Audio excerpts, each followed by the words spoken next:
At the end of 2017, the Tapanuli orangutan became the first new great ape species to be described in almost a century.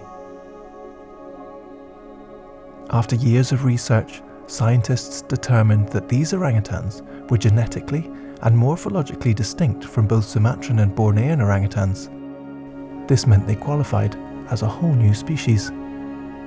But almost instantly, the Tapanuli orangutan also became the most endangered great ape on the planet. The estimated population of less than 800 individuals is restricted to a small area of the Batang Toru ecosystem in Indonesia's North Sumatra province. Ever since then, there have been calls to better protect these great apes. From conflicts with humans, illegal trade, mining, to a planned hydroelectric dam, they continue to face an onslaught of threats to their habitat and survival. So what has changed since their description in 2017? Since it was described, not that much has changed. You would think, like new species of orangutan, new species of great ape, the world would, pull up its sleeves and decide to save it. Unfortunately, the Tapanuli orangutan face many of the same threats that they did in 2017. So they're really a species that we identified when they were already on the brink, and unfortunately, our actions have probably pushed them further to that brink of extinction. For years, rampant deforestation driven by logging, mining, and agriculture has drastically reduced the habitat of Tapanuli orangutans. According to a 2021 study, the great apes have lost almost 97.5% of their habitat over the past 130 years. The habitat loss segregated the population, which led to increased conflict with humans who sometimes killed or injured the animals that ventured into their plantations. And then, in 2015, a new threat emerged in the form of a hydropower project on the Batang Toru River.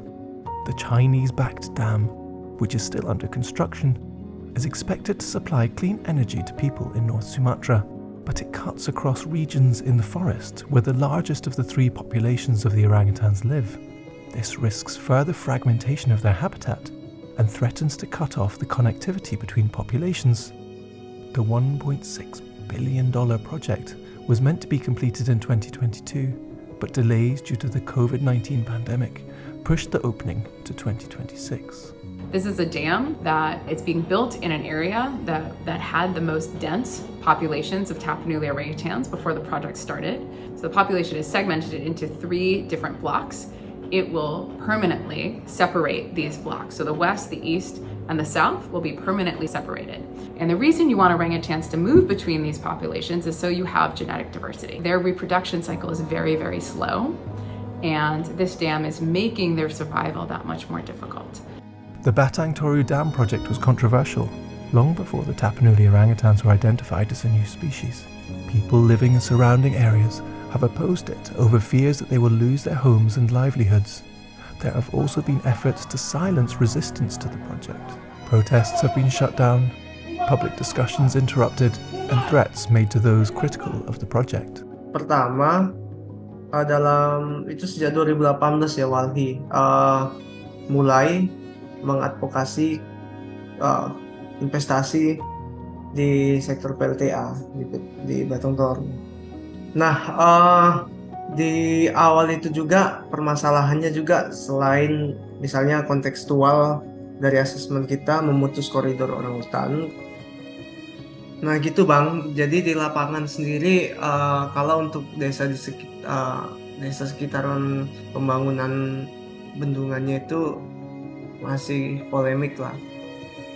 Walhi sendiri masih sensitif untuk masuk ke wilayah tersebut Bang.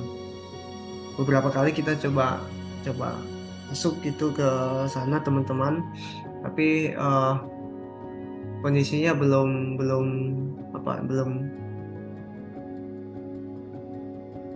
aman lah bagi kita gitu. Classification as a new species might have brought renewed attention to the threats faced by the orangutans. Researchers affiliated with the Indonesian government say conservation efforts have been ramped up and that more funds are flowing in for the protection of the species. Pertama kan kalau dilihat dari setelah ditetapkannya menjadi spesies baru, tentunya kan perhatian terhadap orangutan Tapanuli ya khususnya semakin tinggi. Di segi perkembangan untuk mendukung konservasi, saya pikir dalam 5 tahun terakhir ini sangat pesat ya, sangat pesat, di mana semakin banyak lembaga yang terlibat dalam mendukung upaya konservasi. Cuma yang belum kita ketahui itu apakah efektif atau enggak gitu. Kegiatan-kegiatan yang dilakukan oleh berbagai lembaga itu sehingga ya dapat memberikan dampak positif terhadap orangutan.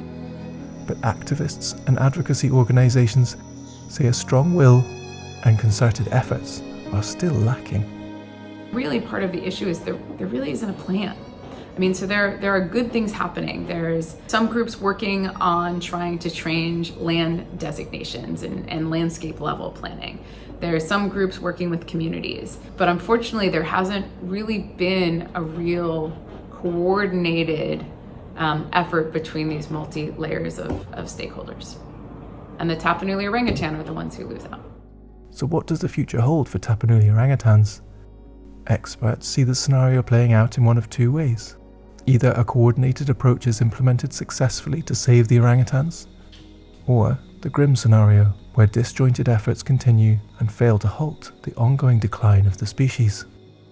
Jadi kalau melihat upaya-upaya saat ini dari berbagai pihak, harusnya ke depan kalau misalnya sinkron ya semuanya ya, memiliki tujuan yang sama, harusnya orangutan Tapanuli harusnya sudah mulai ada upaya peningkatan konservasinya.